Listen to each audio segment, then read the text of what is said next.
7 Questions with New England Revolution coach Brad Friedel. Yes, I was out watching a player, and we'll see what happens, with the 3-2 win over DC United Saturday night. Brad Friedel is halfway through his first season as head coach of the New England Revolution. Sitting 5th in the Eastern Conference and on a 6-game unbeaten run, Friedel's performance has exceeded expectations. It's his first major coaching job following a remarkable 20-year goalkeeping career. Despite his supposed lack of experience, Friedel has so far shown a deft touch. Ad choice advertising in red invented by Teeds. Visibly unhappy with the Revs' first-half performance on Saturday, he called it the worst half of the season, despite New England emerging with a 2-1 lead. It's an honesty and frankness that's won him plaudits among fans and analysts. Advertisement. Friedel recently spoke to Boston.com on a range of topics, including the ongoing World Cup. This interview has been lightly edited and condensed for length and clarity. Halfway through your first season in New England, has anything about this job surprised you? Brad Friedel. No surprises, for me or my staff so far. We knew what we were doing when we came to interview, and what to expect. I know people said this is your first professional coaching job, but I've been coaching for some time. And I was involved in the game for so many years. I've been around some incredibly gifted coaches. You have to problem solve on a daily basis, but it's not a surprise. You know that when you take the job. You were doing some scouting recently. Any updates on that front? Friedel. I'll put it this way, we are always looking to add players if they can help the squad.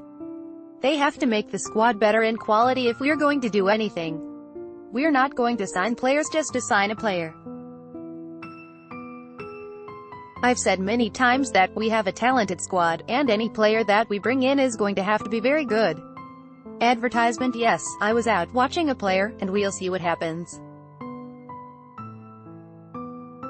On a basic level, what is your scouting process, and how much does the game you see matter in determining if you'll sign him?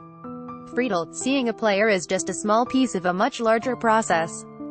By the time I go and scout, it's already gone through our chief scout, our entire staff, through the talking process of us using our contacts worldwide to find out the character of the player. It's a long process, and by the time we get serious about a player, then it'll be for me to go and watch and get a close-up view. It's a long process. Speaking of watching, how much of the World Cup have you gotten a chance to see? Friedel. I've been watching just as a fan, enjoying games. Obviously with the US not being in it, we don't have a vested interest in it, but I have a lot of friends playing. Even though it was more of a friendly between Belgium and England, but I saw a lot of friends on both sides of the ball. And that's really where it lies for me. We are in the middle of our season, so we are busy, but the games were always on the TV.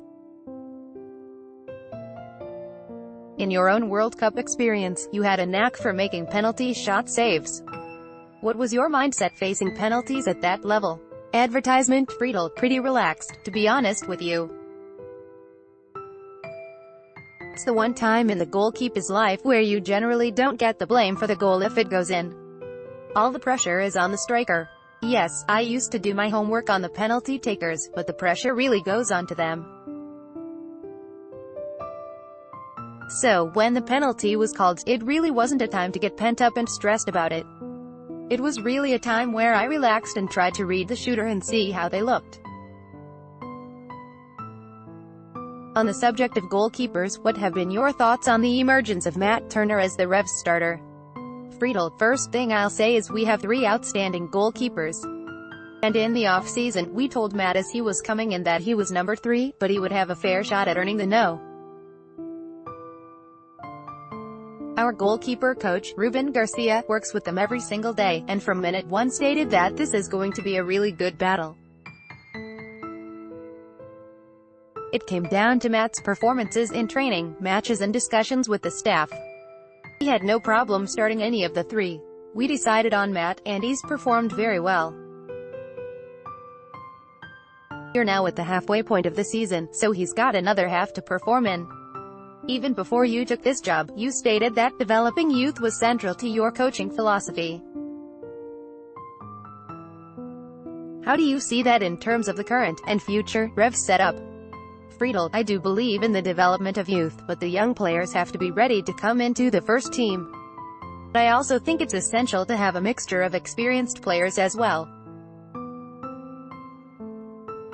I think when we go out and sign a player and spend money, it's important that they have value in the loan and transfer market, without a doubt. That's just part and parcel with the business that we're in. But we're making a lot of strides with the academy. We will give the players a chance regardless of their age, but they have to be ready as well. We're not just going to put someone out there because they're young. By Taboola. Sponsored links, promoted links. You may like these Straits Times: nurse who kicked patient jailed 6 months. These Straits Times and Stanford American International School: 6 tips on moving to your new home in Singapore. Stanford American International School and the new paper. 16-year-old student dies in car crash in Johor. The new paper. The Business Times. Malaysia picks X1 MDB investigator as central bank chief. The Business Times. The Vikings free online game. Play this for 1 minute and see why everyone is addicted. Vikings free online game. HomeAndDecor.com. Property pros and cons of having 99-year lease HDB units in Singapore. HomeAndDecor.com.